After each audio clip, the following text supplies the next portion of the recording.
Hi friends, అందరికీ నమస్కారం. Telugu mobile టెక్స్టైల్కి స్వాగతం. ఫ్రెండ్స్, ఇండియా బ్రాండ్ అయిన మైక్రోమాక్స్ తరపున ఒక మంచి మొబైల్ అయితే ఇండియాలో లాంచ్ చేశారు. మైక్రోమాక్స్ ఇన్ నోట్ మొబైల్ అయితే 12,490 రూపీస్కి అయితే ఇండియాలో లాంచ్ చేశారు ఈరోజు. సో ఈ మొబైల్ ఎవరెవరు బై చేసుకోవచ్చు, ఈ మొబైల్లో ఉన్న స్పెసిఫికేషన్ ఏంది, ఈ మొబైల్లో ఉన్న పాజిటివ్ నెగిటివ్ మొత్తం మనం ఈ వీడియోలో అయితే చూడబోతున్నాం. సో వీడియో అయితే చివరి వరకు చూడండి. ఈ మొబైల్ బై చేయాలా వద్దని మంచి క్లారిటీ అయితే మీకు వస్తుందని నమ్ముతున్నా. వీడియో చూసి నచ్చితే మర్చిపోయి లైక్ చేసుకోండి. ఇలాంటి అప్డేట్స్ కోసం తెలుగు మొబైల్ టెక్స్టైల్కి సబ్స్క్రైబ్ చేసి పెట్టుకోండి. ఫ్రెండ్స్, రీసెంట్గా మన ఛానల్లో అండర్ 15,000కి మంచి గేమింగ్ మొబైల్స్ ఒక 5 మొబైల్స్ అయితే లిస్ట్ చేసి తీసుకొచ్చాను.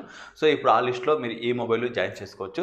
సో ఒక మంచి గేమింగ్ ప్రాసెసర్తో ఈ మొబైల్ తీసుకొచ్చారు. సో అదొక మంచి విషయం అయితే ఇక్కడ మాట్లాడుకోవాలి. సో మిగతా స్పెసిఫికేషన్ ఇక్కడ చూసినట్లయితే బిల్డ్ క్వాలిటీలో అయితే ఈసారి స్ట్రాంగ్ అయితే వీళ్ళు తీసుకొచ్చారు. సో ఫ్రంట్ అండ్ బ్యాక్లో వీళ్ళు గ్లాస్ ప్రొటెక్షన్ అయితే తీసుకొచ్చారు. అదొక మంచి విషయంగా ఇక్కడ మాట్లాడుకోవాలి. సో ఫ్రంట్లో గొరిల్లా గ్లాస్ ప్రొటెక్షన్ ఉంది, బ్యాక్ సైడ్లో మన గ్లాస్ ప్రొటెక్షన్ ఉంది. సో చైనా మొబైల్ కంపేర్ చేసినప్పుడు అక్కడ మ్యాక్సిమం ప్లాస్టిక్ బాడీ పాలికార్బోనేట్లోనే బ్యాక్ సైడ్ అయితే తీసుకొస్తున్నారు. ఇక్కడ గ్లాస్ బాడీ అయితే ఉంది. సో అదొక మంచి విషయంగా ఇక్కడ మాట్లాడుకోవాలి.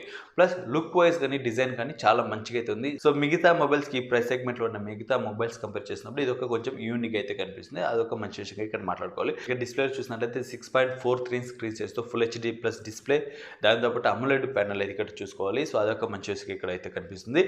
60 హెర్ట్జ్ రిఫ్రెష్ రేట్ ఉంది, 90 హెర్ట్జ్ అయితే లేదు. సో అది కొంచెం తెలుసుకోండి. వేరే మొబైల్స్లో 90 హెర్ట్జ్ రిఫ్రెష్ రేట్తో మొబైల్స్ అందుబాటులో ఉంది, కానీ అక్కడ ఐపీఎస్ఎల్సీ డిస్ప్లే అయితే ఉంటుంది. ఇక్కడ మనకు అమోలెడ్ డిస్ప్లే ప్యానల్ అయితే మనం చూసుకోవచ్చు. సో వీడియోస్ చూడడానికి మనకు చాలా కలర్ఫుల్గా అయితే ఈ డిస్ప్లేలో ఉంటుంది. పర్ఫార్మెన్స్ పరంగా చూసినట్లయితే మీడియాటెక్ హీలియో G95 ప్రాసెసర్ అయితే ఇక్కడ తీసుకొచ్చారు. ఇంతకుముందు ఎక్కువ మొబైల్స్ అయితే ఈ ప్రాసెసర్ అయితే యూజ్ చేశారు, కానీ అక్కడ మనం ఐపీఎస్ఎల్సీ డిస్ప్లేతోనే ఇలాంటి ప్రైస్ పాయింట్లు అయితే మొబైల్ అయితే చూసుకుంటాం. ఇక్కడ అమోలెడ్ డిస్ప్లేలు అయితే తీసుకొచ్చారు. సో అదొక మంచి విషయం అయితే ఉంటుంది. సో గేమింగ్ కోసం ఎవరికైనా మొబైల్ కావాలనుకునే వాళ్ళు ఇంత తక్కువ బడ్జెట్లో డెఫినెట్గా ఈ మొబైల్ అయితే మీరు బై చేసుకోవచ్చు. గేమింగ్ మీకు ఎక్స్ట్రీమ్ లెవెల్లో అయితే ఎక్స్పీరియన్స్ అయితే ఉంటుంది. సో ఇక కెమెరా చూసినట్లయితే బ్యాక్ సైడ్లో 4 కెమెరా సెటప్స్ అయితే బ్యాక్ సైడ్లో ఉంది. 14 megapixel primary camera, 5 megapixel wide angle lens, 2 megapixel depth sensor, 2 megapixel micro sensor back సైడ్లో ఉంది. ఫ్లాష్ లైట్ మీరు బ్యాక్ సైడ్ చూసుకోవచ్చు. ఫ్రంట్లో సెంటర్ పంచ్ హోల్లో 16 మెగాపిక్సెల్ సెన్సర్ సెల్ఫీ కెమెరా కోసం అయితే అందిస్తున్నారు. ఇక బ్యాటరీ పరంగా చూసినా 5000 mAh battery, 30 watt fast charge అయితే ఉంది. సో ఒక 25 మినిట్స్లో మీకు 50% ఛార్జ్ అయితే కంప్లీట్ అవుతుంది. సో గేమింగ్ కోసం కానీ ఎక్కువ రోజులు డే బై డే యూసేజ్లో కానీ మీకు చాలా వరకు మంచిగా సపోర్ట్ చేసే మొబైల్ ఈ Micromax in note 2 mobile. So Android 11 support అయినా అవుట్ ఆఫ్ బాక్స్ అయితే మనం ఇక్కడ చూసుకోవచ్చు. USB Type-C పోర్ట్ ఉంది, 3.5 Jack, finger print sensor back సైడ్లో అయితే ఉంది. సింగిల్ స్పీకర్ అయితే మొబైల్ మీరు చూసుకోవచ్చు.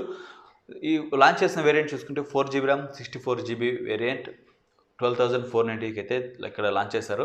డెడికేటెడ్ SD కార్డ్ స్లాట్ ఉంది. సో ఎక్స్ట్రా స్టోరేజ్ కోసం SD కార్డు మీరు ఇక్కడైతే యూస్ చేసుకోవచ్చు. ఓవరాల్గా ఎవరు బై చేసుకోవాలనుకుంటే ఒక తక్కువ బడ్జెట్లో అన్ని సెగ్మెంట్లోనూ ఆల్రౌండర్ మొబైల్ కావాలనుకునే వాళ్ళకి డెఫినెట్గా ఈ మొబైల్ అయితే మీకు యూస్ఫుల్గా అయితే ఉంటుంది. ముఖ్యంగా ఇండియా బ్రాండ్ ఒకటి, దానితో పాటు డిస్ప్లేలో కానీ బ్యాటరీ, కెమెరా సెటప్స్ ఇలా అన్ని సెగ్మెంట్లో ఇదే ప్రైస్ సెగ్మెంట్లో ఉన్న మొబైల్ కంపేర్ చేసినప్పుడు ఒక వర్త్ అని అనిపిస్తుంది, మనకి వాల్యూ ఫర్ మనీ కానీ కనిపిస్తుంది. సో ఏదైనా మంచి సేల్స్లో ఆఫర్లు వచ్చినప్పుడు మీరు మొబైల్ కొన్నట్లయితే ఇంకా కొంచెం తక్కువ ప్రైస్లోనే ఈ మొబైల్ అయితే మీరు బై చేసుకోవచ్చు. సో ఇప్పటికైతే 12,490 రూపీస్కి ఫ్లిప్కార్ట్లో అయితే అవైలబుల్ ఉంది. సేల్స్ అయితే త్వరలో రానుంది. ఆ సేల్స్లో మీరు బై చేసుకోవచ్చు. ఇంకో వేరియంట్ వచ్చింటే ఇంకా మంచిగా అయితే ఉండేది. 6GB RAM 128GB స్టోరేజ్ ఒక 14,000కి అలా తీసుకొచ్చింటే పవర్ఫుల్గా అయితే ఉండేది. సో అదొక మిస్ అయింది, అదొక నెగిటివ్గా అయితే నాకు ఇక్కడ కనిపిస్తూ ఉంది. సో 128GB ఉన్న వేరియంట్ లాంచ్ చేస్తారో లేదో చూడాలి. ఇప్పటికైతే ఒక వేరియంట్ మాత్రమే వాళ్ళు అనౌన్స్ చేశారు. సో ఈ వీడియో ఎలా ఉన్నింది, ఈ మొబైల్ గురించిన మీ ఒపీనియన్ ఏముందో కింద కమెంట్స్లో చెప్పండి. మళ్ళీ ఒక మంచి తరగతి అప్పుడు సెలవు తీసుకుంటున్నాం. ప్రకాష్.